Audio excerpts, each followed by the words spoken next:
Tomorrow is a day called Ekadashi here in the ashram, and it's supposed to be beneficial to fast on that day. If you watch the natural cycles of the body, based on this natural cycle, once in one mandala, that is one mandala is 40 to 48 days, in these 48 days, 3 days will happen where your body does not need food. If that awareness is not there as to which day that is, for that in India they fixed what is called as Ekadashi. That means 4 days before the full moon, 4 days before the new moon day, people don't eat. They wake up in the morning, no breakfast, no lunch, only after the sun sets they eat one meal. This is just to allow the system to realign itself. If you give this break, it's very, very good for your health and your body, the way it functions, because the system needs that time to adjust itself. Everyday food, it's a lot of hard work for the body. Give it a little break. So, what is its spiritual significance? Because it's a cleansing. If your system is not vibrant, you won't feel like doing anything spiritual. You're feeling lethargic. For a meditator, the biggest enemy is sleep. To sit here with eyes closed and fully alert takes something else. For most people, if they close their eyes, it's sleep. So to sit here and to be very alert with the eyes closed takes a certain level of vibrance in the body. So to create this vibrance, we observe how to eat, what to do, how much to eat, all these things. It is not spiritual, but it is providing the right kind of body. So in that context, fasting here and there, giving the body a break to recover itself, recover its vibrance, not become lethargic with food, is important. The ideal break between one meal and the next meal is 8 hours always. If 8 hours is not possible for you, minimum 5 hours break is needed. You must feel a certain sense of hunger before you eat. Before you feel hungry, if you put food into the system will become lethargic. It will not know vibrance. So, human vibrance can be in various levels, many different dimensions. It can carry you to completely different dimensions of experience and living. So, keeping the body well is a fundamental requirement. Somehow on this day, I feel that the need for food is not as much as it is on other days. So, reducing the food intake definitely helps to clean the system, and it also gives rest to the digestive system. So we fast for 24 hours and break the fast in the night with a particular kind of meal which is more gentle on the system, made up of kanji, papaya, chutney and cooked vegetables. Every morning before we do our morning practices, we have neem and turmeric with tepid light honey water.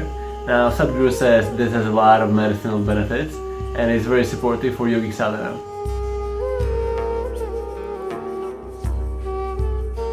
Anything that you borrow from the planet, it will cause a certain level of inertia in the system.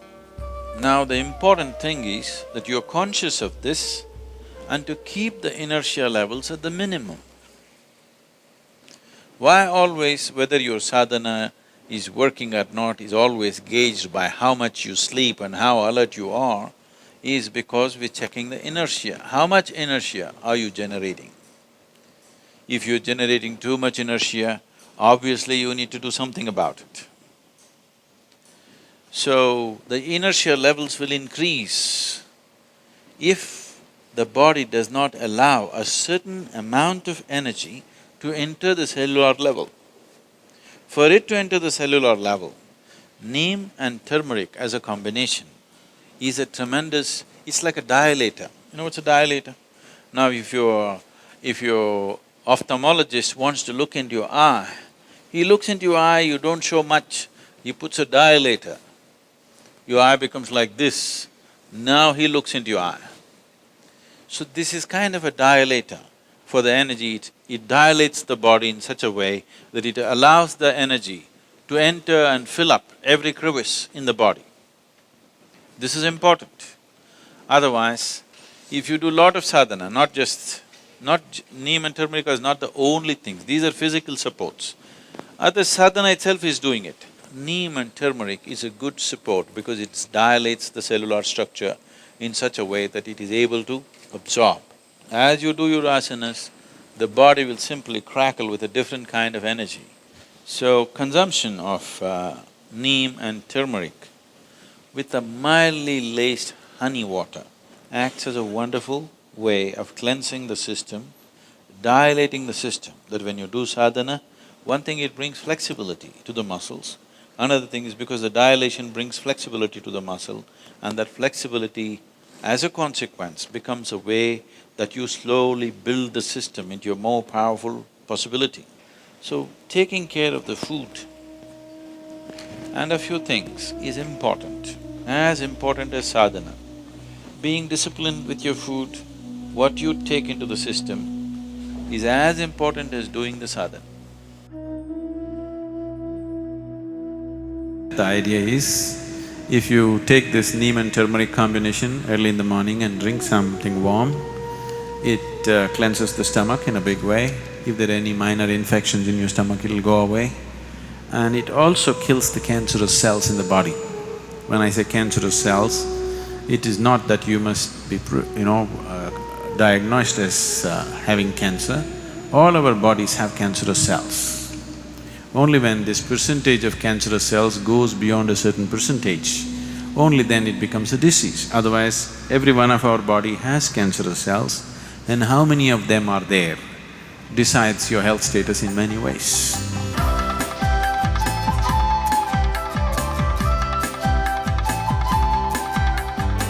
We just got done with our morning practice sessions and headed for the brunch.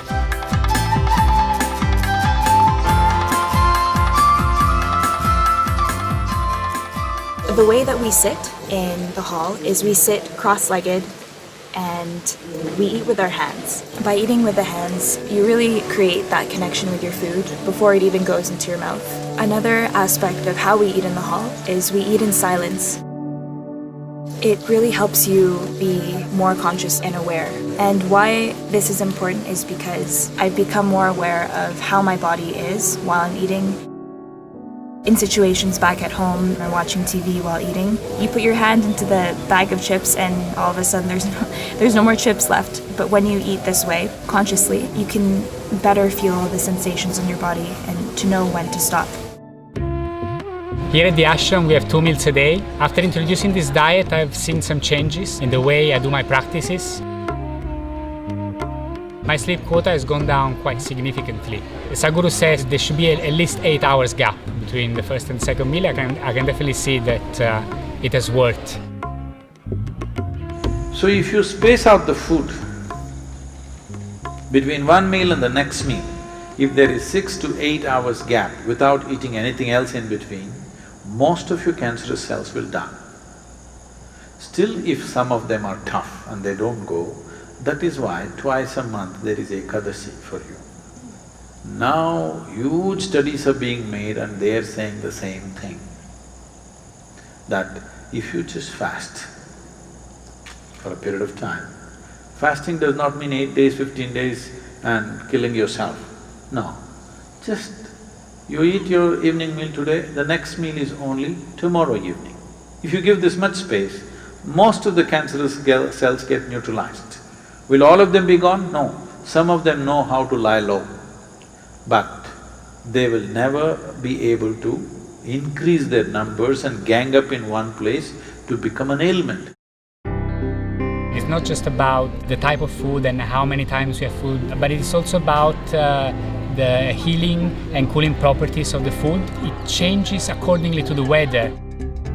Everything is put together to create the right kind of balance. During the training in the afternoon, we're also taking a soup.